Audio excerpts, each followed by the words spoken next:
Hello, everyone. Thank you for checking out this episode of Really Dicey. This is Manny, and I'm here with Jim Johnson. Hi, everybody. Welcome, and thank you, Manny, for having me back again.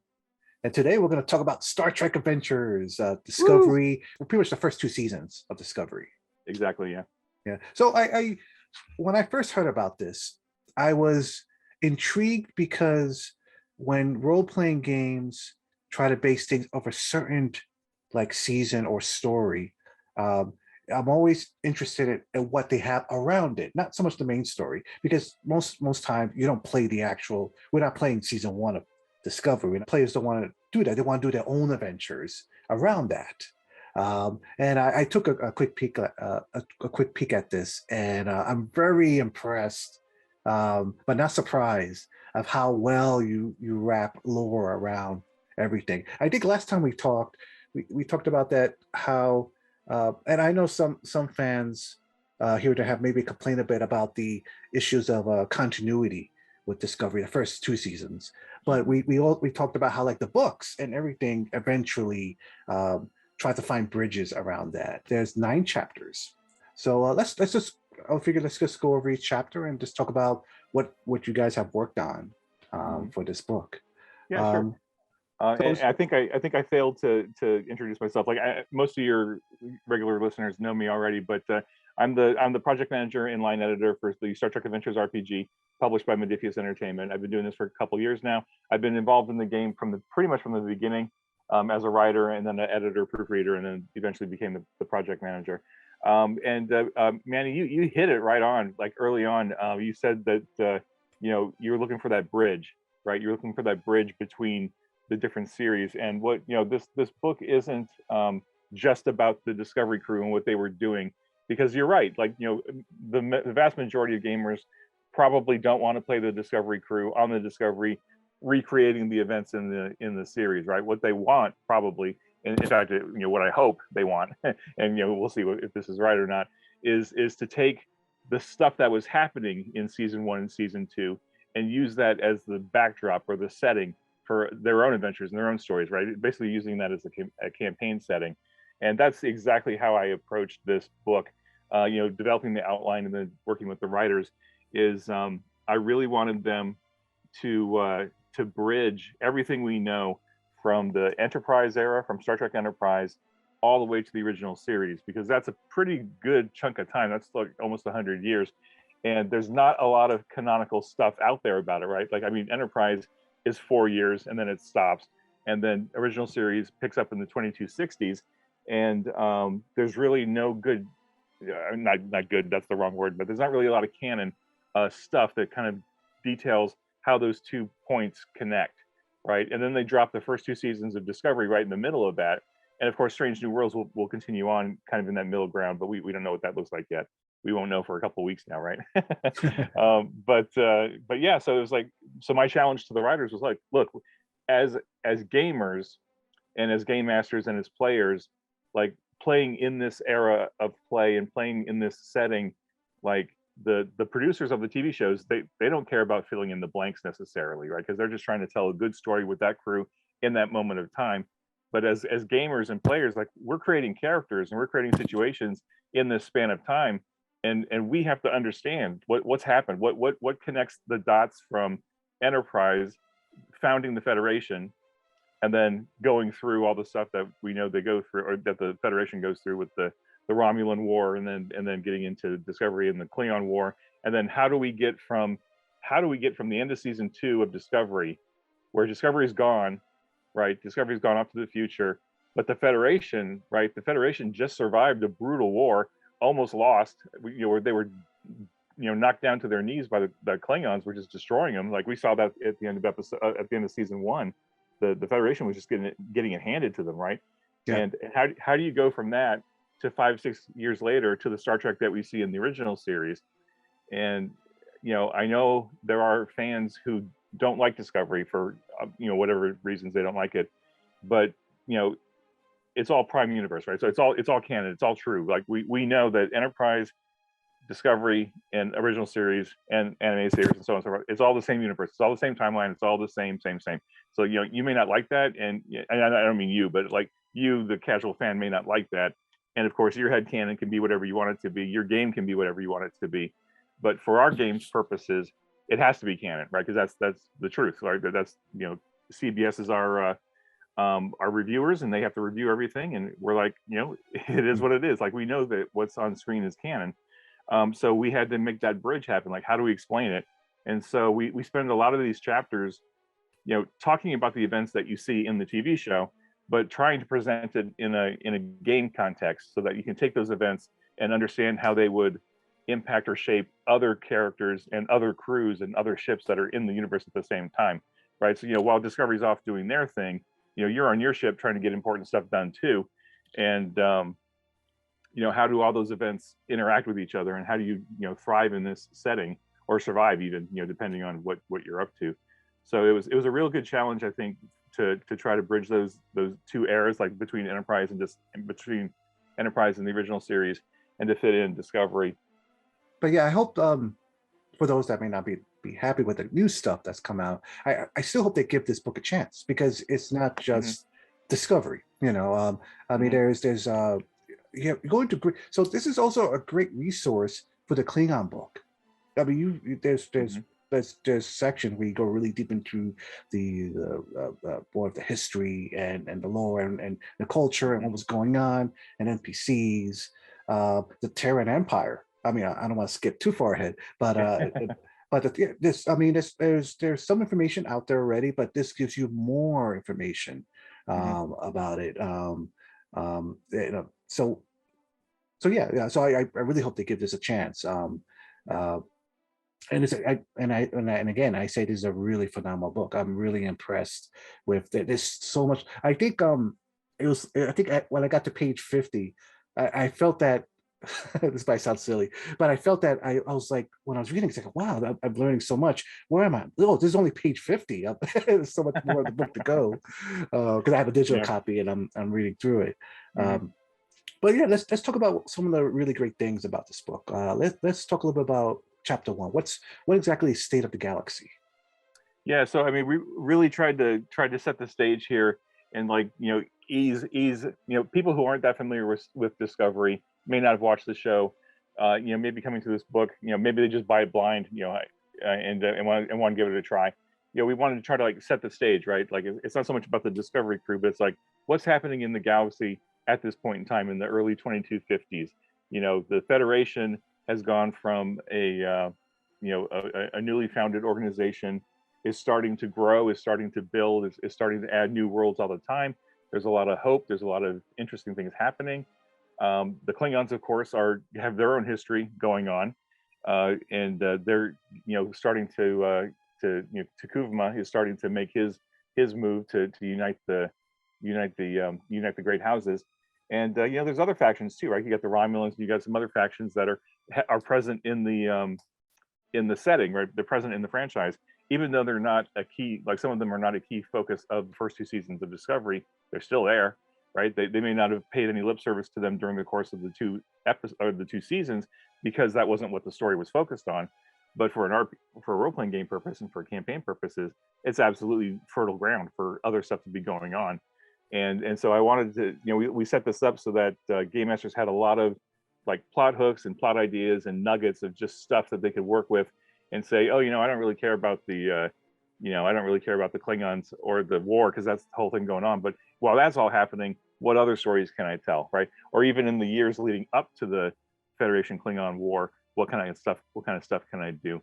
And there's just enough, you know, there's enough canon there that we could build on it without going too far off the, like, we didn't want to build, or we didn't want to write just a bunch of stuff whole cloth and just make it up and just, you know, throw it in there, because I really like to give, like, here's the canon, and here's some ideas building off of that, and then hopefully that'll springboard into even more ideas. Like, the game master and the players will take that and run with it and go, oh yeah, we could do this, we could do this, we could do this.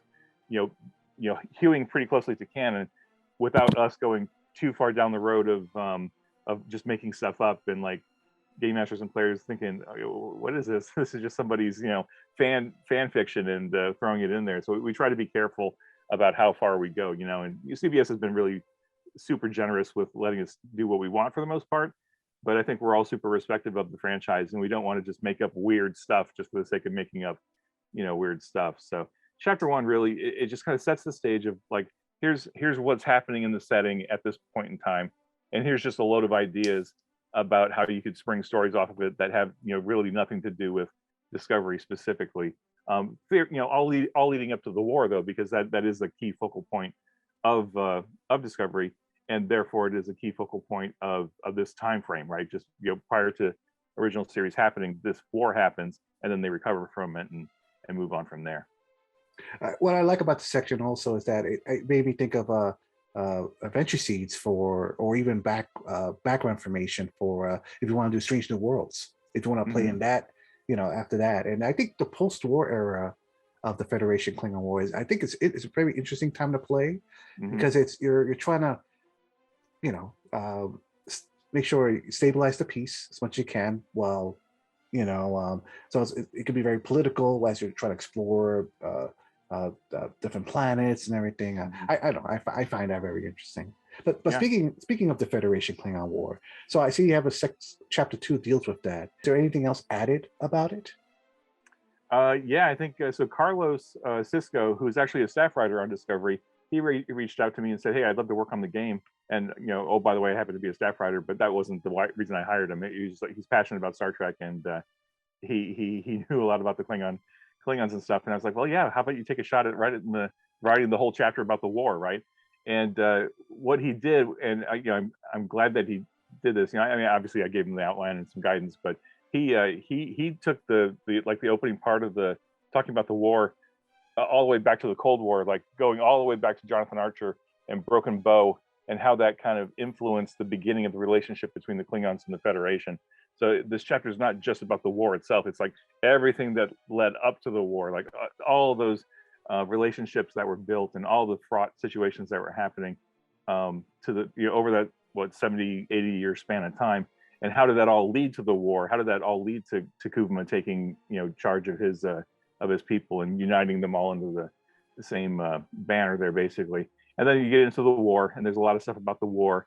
A lot of detail added about the stuff that we actually see in the show, or that is inferred in the show, and then we can build on that a little bit just to add a little bit more texture and meat to it.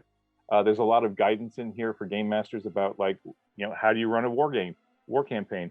And I encourage Carlos to take a good look at the Gamma Quadrant book, because in the Gamma Quadrant book, we had a pretty lengthy chapter in there about the Dominion War, right? All about what was happening during the war, but not just what was happening, because that could potentially be dry depending on how you write it, but also adding in a load of game master and player advice, because of course this is a role-playing game, and it's like you need to think about, okay, this is a war, how is that impacting my characters? How is that impacting our values and our choices? Because especially in this period of time for Discovery, most of the Starfleet people were scientists and explorers and engineers, and they didn't sign up to fight a war. They weren't. I mean, the Klingons were kind of on their own side of the border, not really they weren't really having too many fights or stuff, right? And all of a sudden, the whole thing with the battle at the binary stars blows up, and all of a sudden you're a science ship pressed into service as a warship, right? And how does that impact the characters?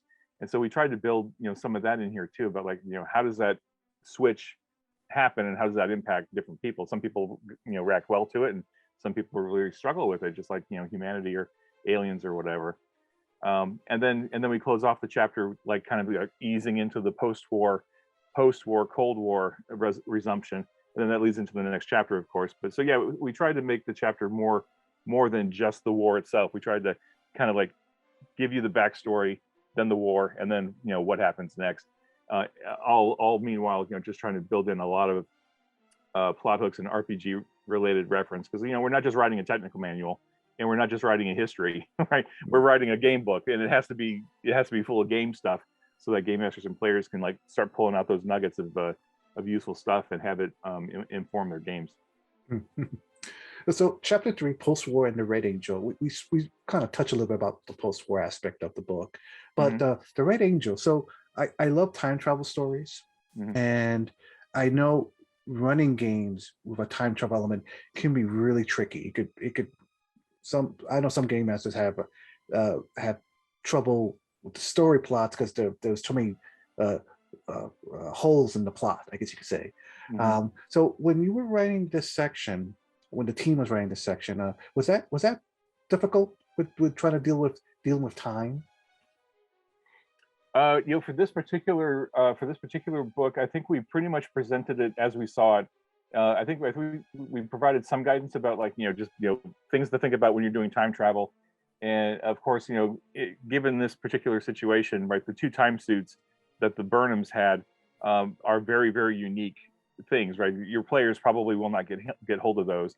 Your players will probably not get hold of Klingon time crystals. I mean, they could, right? If that's what you want to do with your story, by all means, go for it. That would be really interesting to see, right? But so we tried to talk a little bit about time travel. We didn't focus on time travel too much in this book. We do talk about the mirror universe a little bit because, of course, they visited the mirror universe in the first season. But hopefully, we'll have an opportunity to expand on both of those in the future, in future products.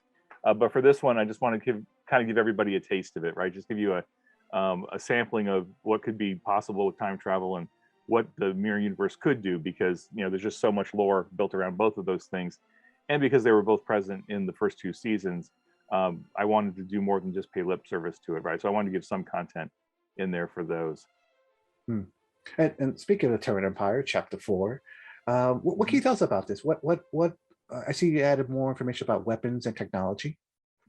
Yeah, and that was a calculated risk, I'll admit, because I know that there are groups out there that you may not want to hand them these kind of devices. And in fact, we put a couple of disclaimers in here saying, look, the mirror universe is pretty dark and grimy and not very kind, and kind of like off the tone of your traditional Star Trek fare. So certainly game masters, have a conversation with your players ahead of time and say, look, I'm thinking about adding some mirror universe stuff into the game. Are you okay with this?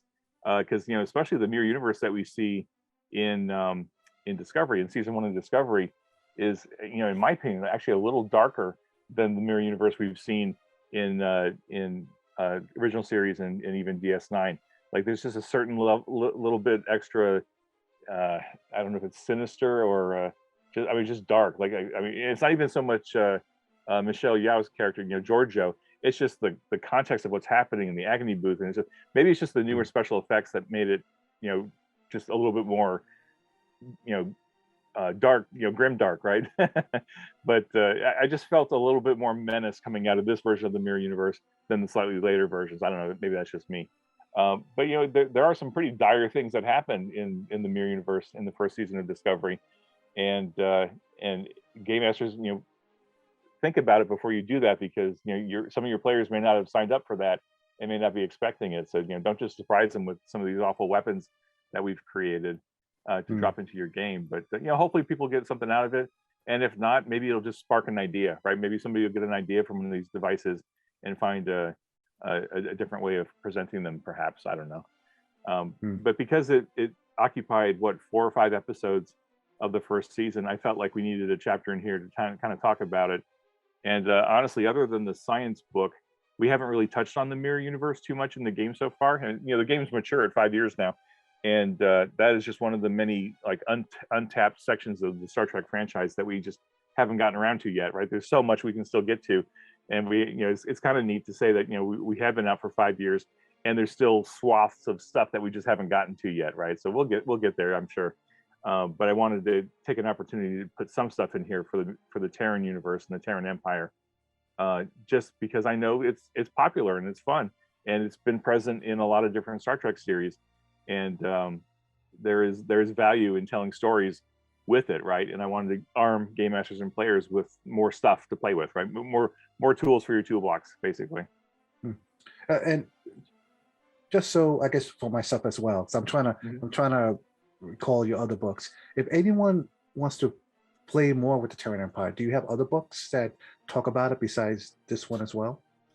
I think I'm going to have to remember, because I haven't had a lot of time to flip through them lately, but I think the science book has a chapter that goes into some detail on the mirror universe, or at least talks about alternate universes and parallel universes and that kind of stuff.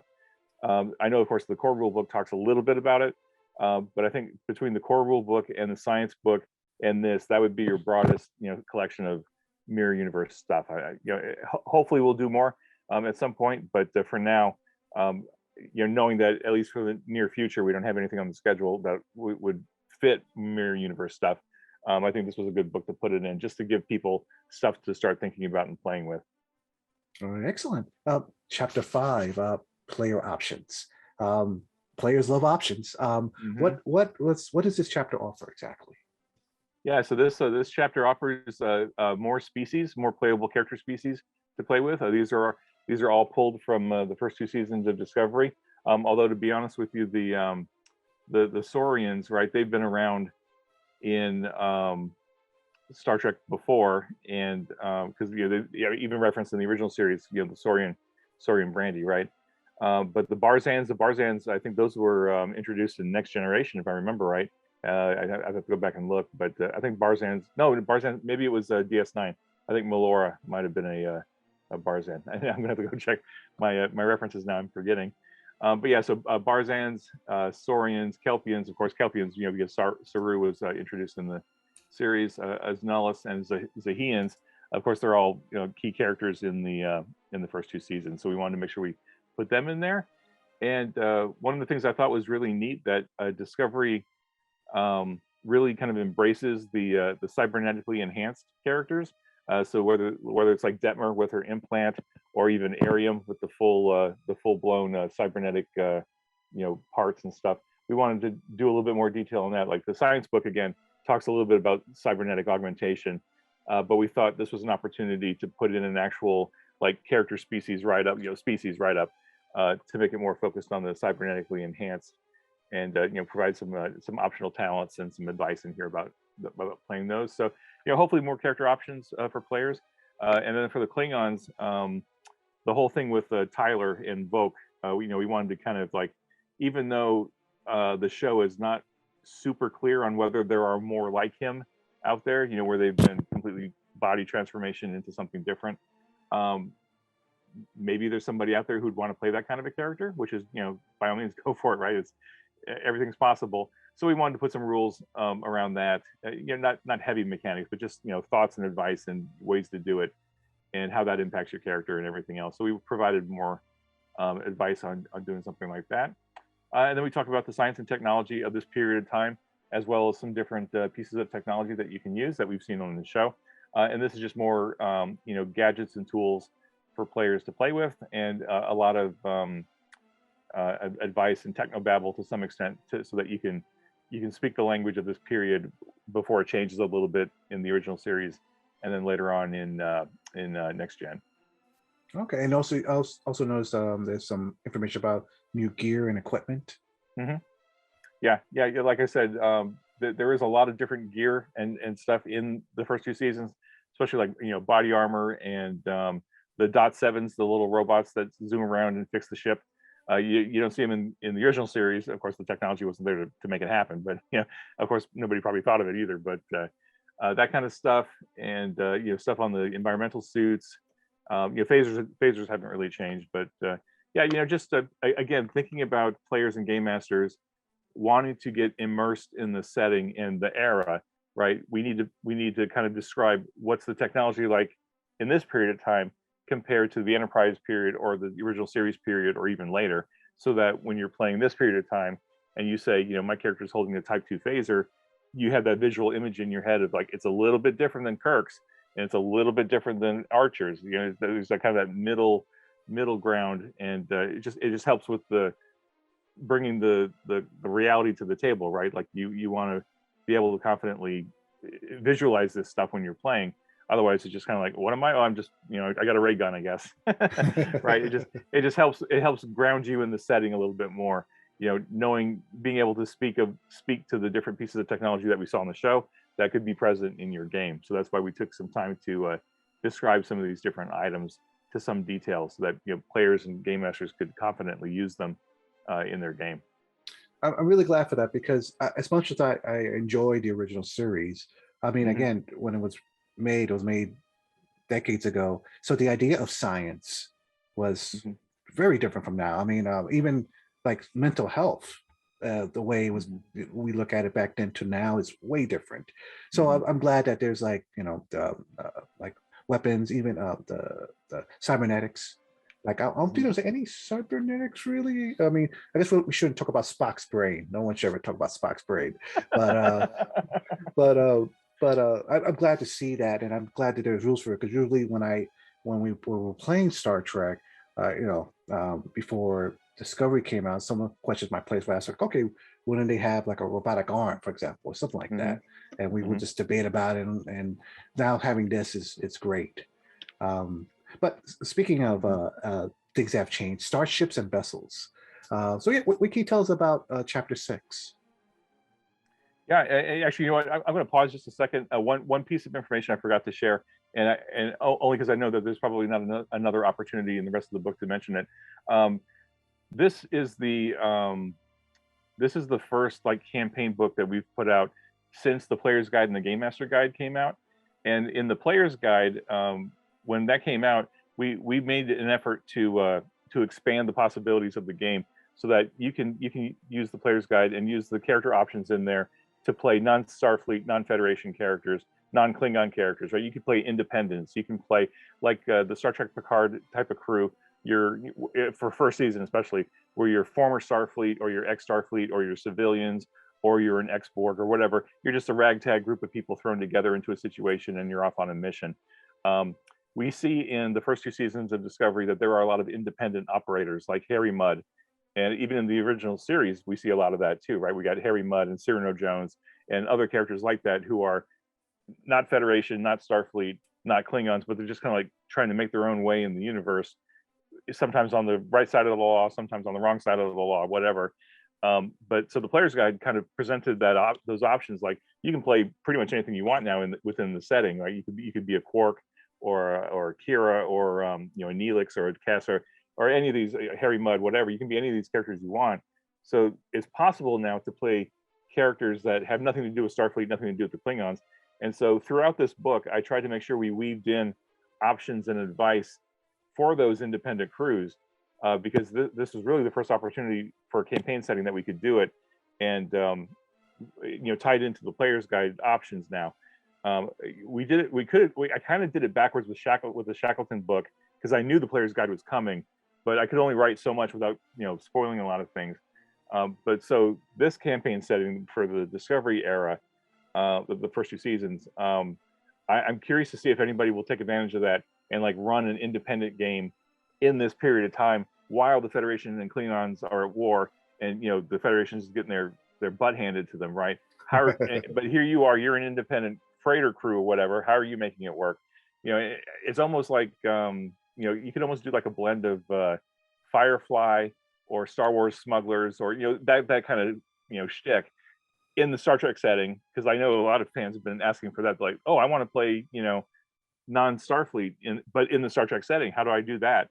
It's like, so that's available to you now, and hopefully this book will help build on that, just to give you more options to play and just create a more diverse range of campaigns and stuff. So I just want to make sure I mentioned that, because I didn't think I'd get a chance later. But then going over to the Starships, of course, I know a lot of fans love space frames. They love to have more ships. They love to have more toys to play with, which is great because I love it too. And we haven't really been able to present new space frames in the game since the Command Source book, right? We dropped in a couple here and there, and we presented a couple of new spaceships in different supplements and stuff. But as far as like new space frames that you could actually take and build a ship out with, like you could with the core book and the Command book, we haven't really done that much. And here was a great opportunity, because Discovery, the first 2 seasons of Discovery, gave us a whole bunch of new Federation starships to play with, and a whole bunch of new Klingon starships to play with. And I think if certain fans like look at the setting without what's happening with Discovery and see the wealth of new starships that are available to you, I think you could very easily fold those into the early 2200s, 2250s even, and realize that there's more ships that you can play with now than just the Constitution and even the like the Oberth and the Miranda. Because like I think one of the things that I personally was frustrated about for years playing Star Trek, whether it was a homebrew or one of the licensed games, is that like if you look at canon, if you try to hew to canon, like there aren't really that many starships in the original series era, right? You got the Constitution class and like the DY freighters and the like the Botany Bay and stuff. It's like there's not, like, you just don't see them on the screen. You don't see other Federation starships out there. You know there's got to be some, and I know that like Franz Joseph and FASA, try to create more space frames and put them in their books just to give more options. Like you got the single nacelle vessels and the double nacelle vessels, and you get all kinds of different configurations and stuff, which is great because they were trying to do what we're doing, kind of, and like you're trying to expand the setting to give players and game masters more things to play with, right? And we've had to be careful because like there's only like some of that stuff we just don't have access to, right? Because it's been so long now that FASA has released that stuff, that a lot of that stuff is not available digitally. Where the rights are for that stuff is hard to know, like the artwork and whatnot. And so, fortunately, Discovery, the first 2 seasons of Discovery, gave us a whole bunch of new Starfleet ships.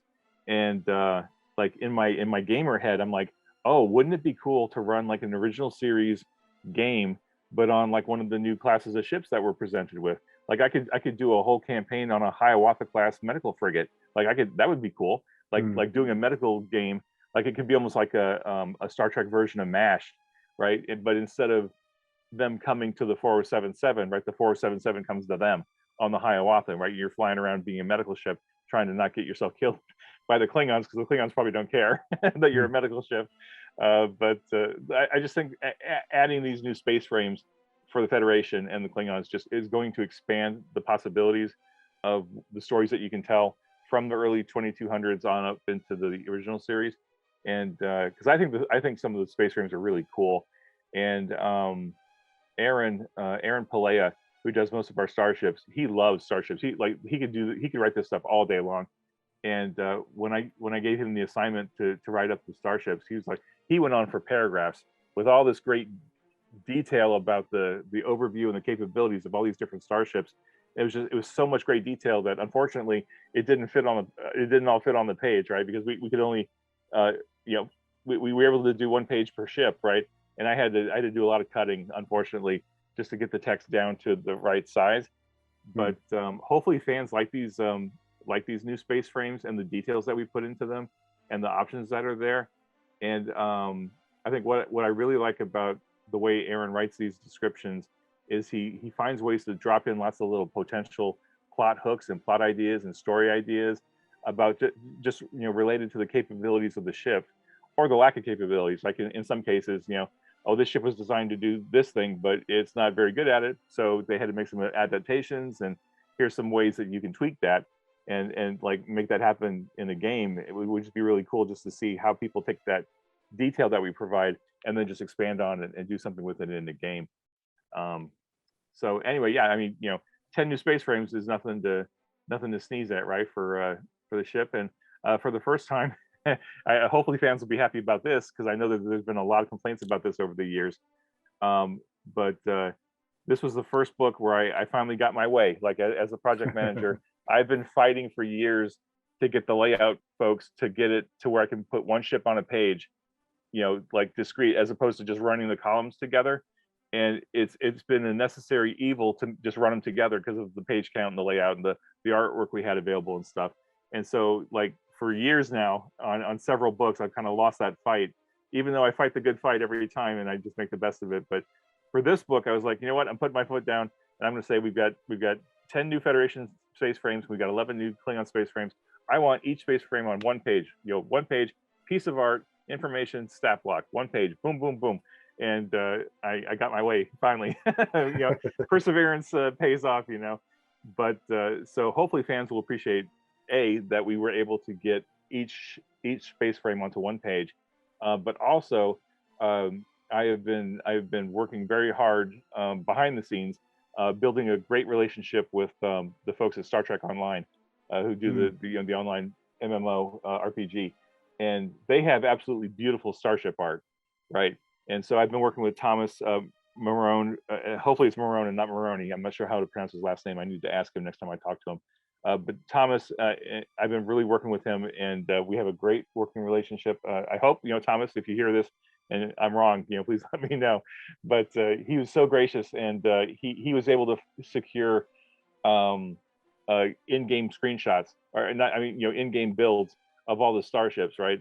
and they're really high quality. They're high res. They look great, and I was able to finally get artwork for every single ship in the book, because I know a lot of the, like, especially in the command book, we presented stat blocks and information for space frames, but we didn't have the art budget to do it, right? We didn't have the means to find art for all those different space frames.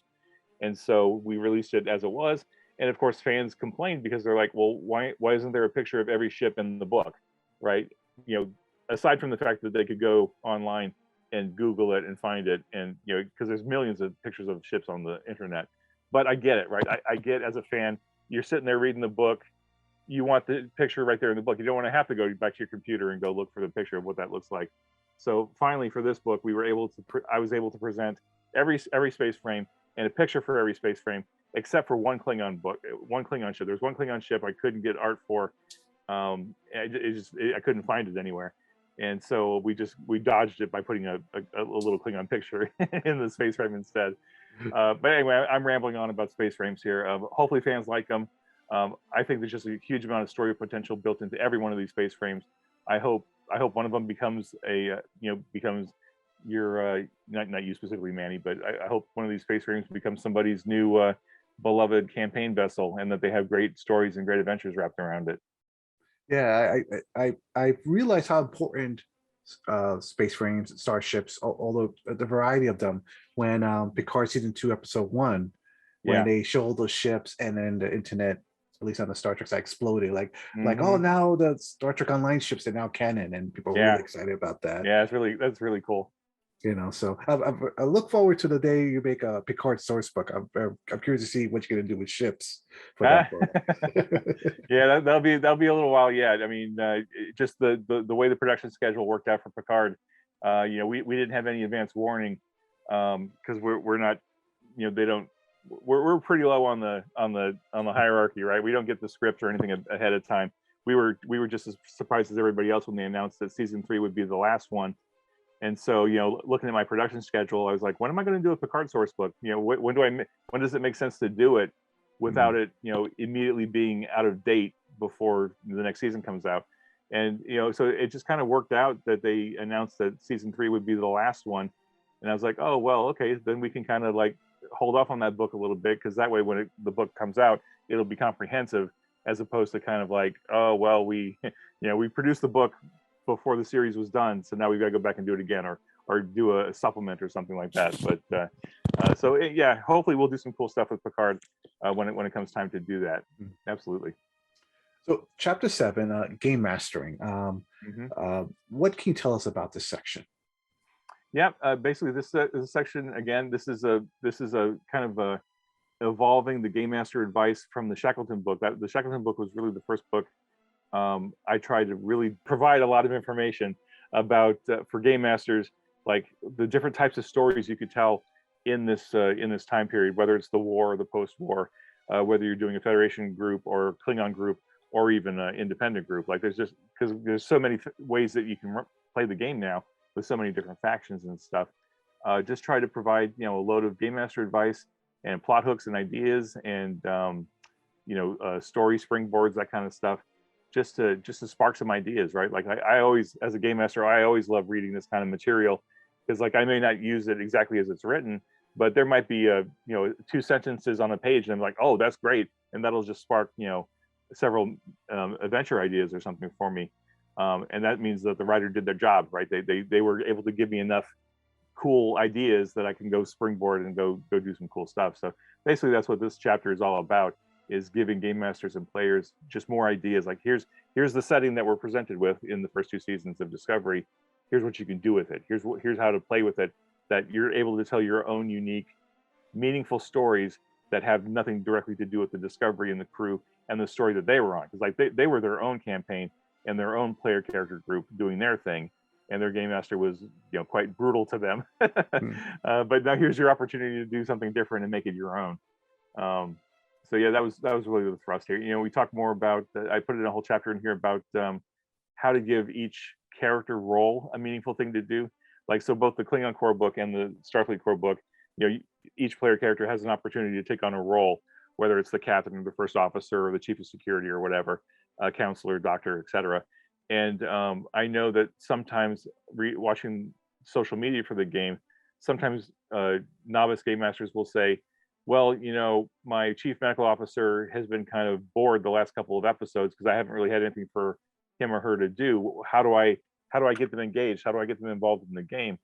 And so this was kind of like aimed at that a little bit, to like, hey, you've got a communications officer. Here's different things your communication officer can be doing during this point in time that maybe you haven't thought about, or maybe you haven't considered. Or if you're the player, maybe you want to ask your game master, hey, the book says I could maybe be doing some some clandestine information gathering, or I could be doing crypto on intercepted Klingon transmissions or something. You know, fold that into an episode somewhere and give me more to do than just sit on the bridge with the thing in my ear, you know, listening to nothing, right? So just, you know, again, just trying to give more, throw more tools into the toolbox, just to give players and game masters things to do. And then, of course, the chapter closes off with a dozen mission briefs. Mission briefs has proven to be popular in our products and in our game, and so this was an opportunity to give more, right? So not only does this book provide a 3-part campaign, but we also dropped in a dozen mission briefs that could be used as high-level outlines for even more missions. And knowing that this book could be used for Federation games and for Klingon games and for, you know, independent games, I wanted to throw in some mission briefs in here that were specifically Klingon oriented, because I didn't want to forget about our Klingon players, because there's a very healthy subset of Star Trek Adventures players who are playing exclusively Klingon games, and I didn't want to forget them, right? So I want to make sure that they felt the love to some degree too. So, you know, you got some new ships, you got some new mission briefs, and some new NPCs and new stuff to play with. So hopefully the game masters will feel you know, satisfied by the amount of stuff that we were able to give them, and just, you know, again, drop more tools into their toolbox. Speaking of more things that the game masters can use, Allies and Adversaries, Chapter 8. So I assume this is a section for the NPC, well, NPCs, the characters from the show, their stat blocks and everything. Yeah. So because we're releasing digital crew packs as well. So, like, you know, the game from the very beginning has a history of releasing digital PDFs of the different crews. So you got the original series crew, Next Gen, DS9, Voyager, Enterprise, some iconic villains, etc. As an experiment this year, I was like, well, why don't we present the Discovery crew? But because Discovery being what it is, it's a very interesting show where season 1 and season 2 and season 3 feel like very different series almost, right? And you have a very different cast of characters from season to season. Like, you know, there's some mainstays that stay consistent from season to season, but, like, you know, in season 2 you've got especially you got Pike, Spock, and you know, Commander Una Chin Riley, and they are very special characters, especially for the canon, right, for the franchise. And of course they're going to springboard into Strange New Worlds, but I felt there was an opportunity here. So instead of just doing one crew pack for all of Discovery, there was no way it could be comprehensive, because not just because of that 900-year time jump that they do at the end of season 2 into season 3. You know, spoiler warning, apologies if you haven't watched it yet. But the first 2 seasons are kind of a self-contained thing, which is why we did the book the way we did it. But the season 1 cast is very different from the season 2 cast, and so I thought this was a way that we could kind of present the 2 seasons in different ways, but also from a gaming perspective, we could show how characters in the game progress, right? How they improve, how they change over time, how the events of one season can impact them and change their statistics into the second season, right? So the two crew packs aren't just carbon copies of the characters, right? We actually change things statistically as well as description wise. But so because we were doing those crew packs, I'm getting to my point in a roundabout way. I was intentional about not putting any of the actual Discovery crew in this book, because I wanted the book NPCs to be more of the NPCs that your crew could maybe run into that aren't necessarily tied to Discovery. So, like, you know, you got Admiral Cornwell, you got Sarek, you've got Amanda Grayson, and even Leland from Section 31. These are characters that are doing their own thing before they run into Discovery, and their positions in Starfleet or in the Federation are such that they could very easily be a supporting character or a touch point for other characters in other games and other campaigns. Like, if you're running a campaign in this period of time, absolutely you could be under the command of Admiral Cornwell, and she's ordering you off to do things that have nothing to do with Discovery's mission. Sarek being the ambassador that he is, he could have ties to all kinds of people, all kinds of player characters, right? So you could have him getting involved. Even Amanda Grayson could get involved. There's just they're the type of NPC that are beyond just one group of characters, right? And if you think of the Discovery crew as one group of player characters, that's great. That's fine. They're doing their thing. You're not likely to run into Burnham or Detmer unless you're on the ship, right? And so like that was the focus. That was the intent behind not including certain characters in the book versus in the crew packs.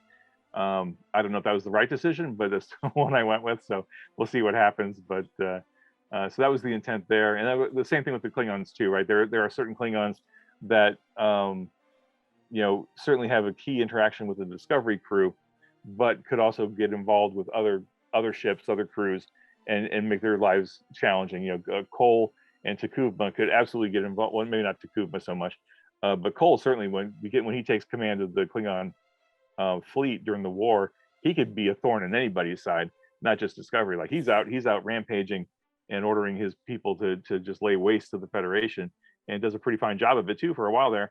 And even though he ultimately gets defeated by Discovery and her crew, there's a whole bunch of story in there that you can fold him into easily and make him your recurring adversary if you wanted to. So that's why we threw him in here as well. Same thing with Tenevik, right? There's a lot of interesting stuff happening with the Boreth Monastery and the time crystals in season 2. And Pike might have been one of the few who actually got through the gauntlet and survived, but why not somebody else could have an opportunity to do that, or at least interact with Tenevik and maybe get politely turned away. But just there was a lot of story potential in that character that I thought it was worth adding him here. And then we had some non-aligned characters like Mudd, Harry Mudd, and Poe, Queen Poe, because she's actually a pretty important character too, even though she's not present in a lot of the series. The things that she does and her people do could have ramifications, in your story or your campaign if you want to. So hopefully we gave a good spread of options here for game masters to play with. And the last chapter 9, it deals with the media campaign, which I guess we can't say too much about. We don't want to spoil it. Yeah. But is there anything about this non-spoilery that you want to say? I'm not sure if there's anything you can say really, but well, I can say it's a 3-part campaign. Again, it's not tied to the Discovery or their adventures. It's set near the end of the war, so there's a lot of tension, a lot of drama going on, and there's a lot of opportunities to do cool stuff with science, especially in the first part of the 3-part campaign. The first part is probably the most heavy sciencey one, which is cool and it tells a cool story. And then the second one is more of a like a very diplomatic, interpersonal relationshipy kind of one, with potential for a lot of for some fighting and stuff. And then the third one is kind of just continuing that theme. And the third one I thought was really interesting in that we kind of added a little dose of horror to it. Like Star Trek doesn't do a lot of horror, but sometimes it does it pretty well. And I think Star Trek being such a big franchise, you can tell pretty much any story you want in any genre of story, and it'll fit to some degree. So I think the 3-part campaign, again, I don't want to spoil it. I think will give your crew something cool to do, one after another. You don't have to run them sequentially. You can run fillers in between, not fillers, but you can run other episodes in between them. So it's not necessarily, you must run them in sequence. You can actually space it out over the course of the season if you wanted to. But yeah, so just opportunity to give game masters and players more stuff to do, and also just to give the game master like a hand up and say, look, instead of having to prepare an episode, or an adventure all on your own, here's 3 ready built with NPCs and all the stuff you need to just go off and run and have a good time with it. So hopefully they enjoy it. We'll see. Well, excellent. So again, so is the PDF? Is this for pre-order? Is the PDF out? What's the status on? Yeah. So right now, Modiphius's release strategy is to put the print books on pre-order, and anybody who pre-orders it gets the PDF right away. This is the final PDF, so this PDF will will be what is in the print version, barring some crazy surprise or something. But this is the final version of the book. This is what went to the printer. So the printer is like actively right now printing it, and then we'll ship it to the UK, and then eventually we'll ship it to the United States. COVID delays being what they are, who knows? I mean, I hate to say this as the program manager, but literally, who knows when the books are going to arrive in the United States, because there's just so many things that are completely out of Modiphius's control, and I absolutely hate it.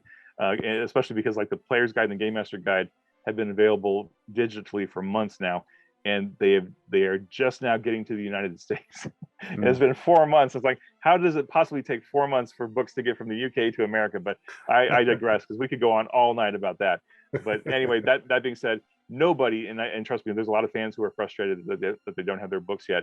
Nobody is more frustrated than me, because like every day I'm constantly, and I feel bad a little bit about badgering our logistics people. Like, where's the container? Where's our books? Where is it? And for the longest time, it was just like, well, it's still sitting in the Atlantic, because there's not a port open in New York. So it's sitting outside New York Harbor waiting for a port to open up. And it's like, really? And then we had to wait for a train, and then we had to wait for this. And it's just ridiculous. I don't think fans really appreciate how completely screwed up the global supply chain is right now. Not just because of COVID, but because of rising prices and just all the ridiculous stuff that you don't even think about has an impact downstream. But anyway, that being said, the books are coming. UK will get them first, just because that's just how it works. The books are printed in Lithuania. They go to the UK, and then from the UK they get on a container and they come to America. So and this has always been the challenge with Modiphius books, and we still haven't found a good way to fix it, other than to say that you can buy them from the United States distribution and save on shipping, right? But that's the balance point you have to decide on. Is like, do you pay the airfare, or do you pay the air postage from the UK and get your book faster, because you'll get it within a couple of days, but you have to pay the, I don't know, like 30 bucks for airfare? Or do you wait 3 months and pay the cheaper shipping charge to get it from the United States, but knowing that it's still got to get from the UK to America? And the most cost efficient way to do that in bulk is on a boat, right? It's far too expensive to put a pallet of books on a plane and fly them over. Like, I saw the prices and I was like, oh my gosh, that's crazy. It's like, I even played with the idea of like, well, what would it cost me to get a ticket to Heathrow and like just grab a box of books and take it on the plane with me? And it's like, it just wasn't cost effective. And plus it would have taken a lot of time too, right? But anyway, all that being said, yes, the PDFs are available now if you pre-order the book. As soon as the books are available in the UK for print purchase, we'll probably put the PDFs on sale just generally around the world so people can get them. That's just the release strategy we've been doing, partly to help out with marketing and algorithms and the way things are structured. Like, I don't understand all of that completely, because it's not exactly my bailiwick, but I trust the people who are doing it. And even though I would love to get this book into as many people's hands as fast as possible, I'm trusting the system, and know this stuff will get out eventually. But hopefully people are excited for it, even though even the detractors, right, who don't love Discovery. You may not like the crew, you may not like the ship, but like the setting and the cool stuff that you can do in the setting is worth checking out, right? And so hopefully they'll give the book a try and at least enjoy the wealth of lore that we were able to put in here, and especially trying to bridge Enterprise to the original series and like just fill in some of those gaps that we haven't really seen on screen yet.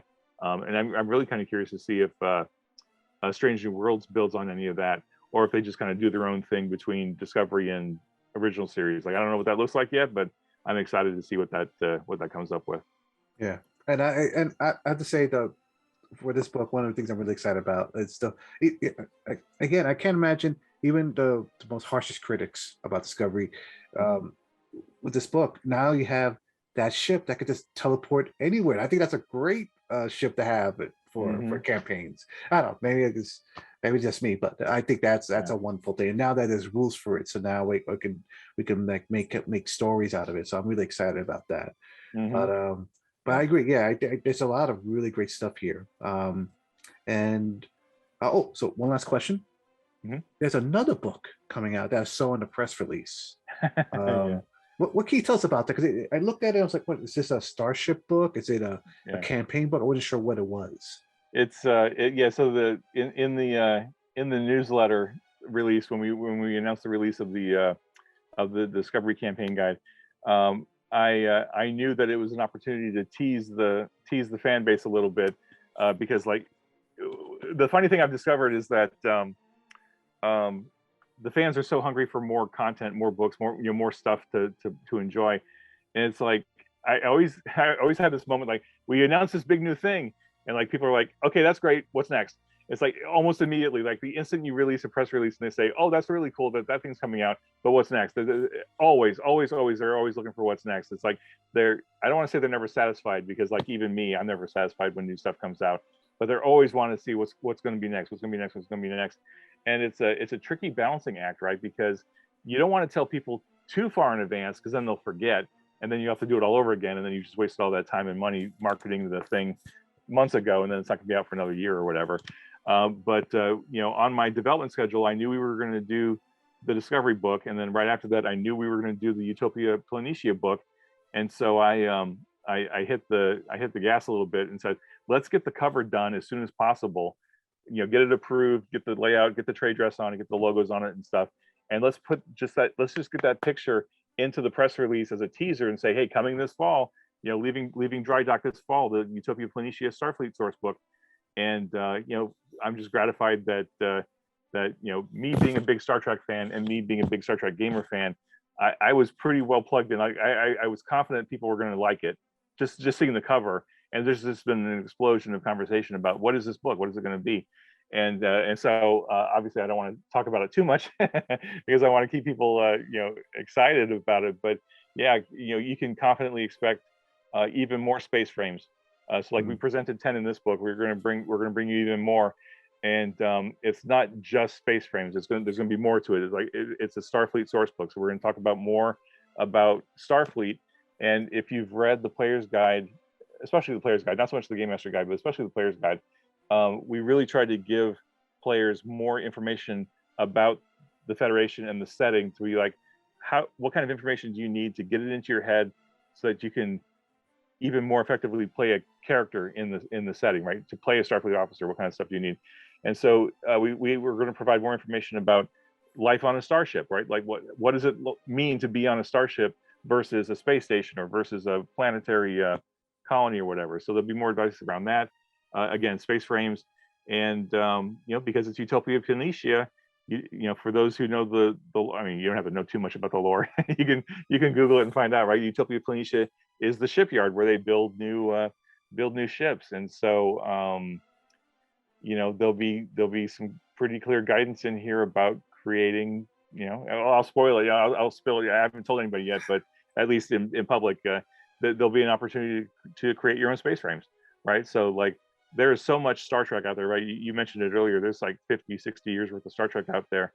All the novels, all the comic books, all the different episodes, all the different RPGs that have come out over the years from FASA and Last Unicorn Games and Decipher, and the other ones I can't even remember. There's actually been more RPGs other than those. All the wealth of nonfiction books that have come out over the years, over the decades for Star Trek. There are so many space frames, plus Star Trek Online, right? There's so many space frames in Star Trek Online that can't possibly be presented in the game because we only have so much space. I can't do a 500-page book about spaceships as much as I'd like to. No one's going to buy it because they couldn't afford it. It would be too expensive. But so not only are we going to be presenting more space frame, but we'll be able to present a guidance on like, okay, so if you don't want to play one of the ships that we're presenting to you, go build your own. Like maybe there's some random space frame in one of the FASA books that you just absolutely adore and you absolutely love, and you want that to be in the game. Here's how to do it. So that's basically what we're doing is construction kit, I guess, but also space frames plus more lore on the Federation Starfleet stuff. So hopefully it'll be a big fun book, and hopefully folks will dig it. We'll see what happens, but yeah, that'll be out in the fall sometime.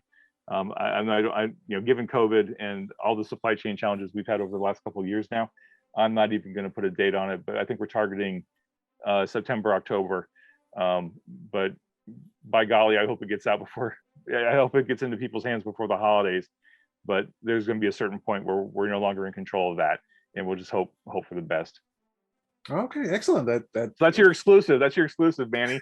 I haven't like I've been able to keep it under my hat for the most part from everybody else, but it seemed like a good time just to tell people what to expect. But I'm not going to say much more than that because I know Discord and Facebook and Reddit and stuff, they're all excited and like wondering what it's going to be. And I'm sure we'll tease it more as we get closer. But for now, I think that's probably more than enough, right? That gives you pretty good parameters on what it's going to be.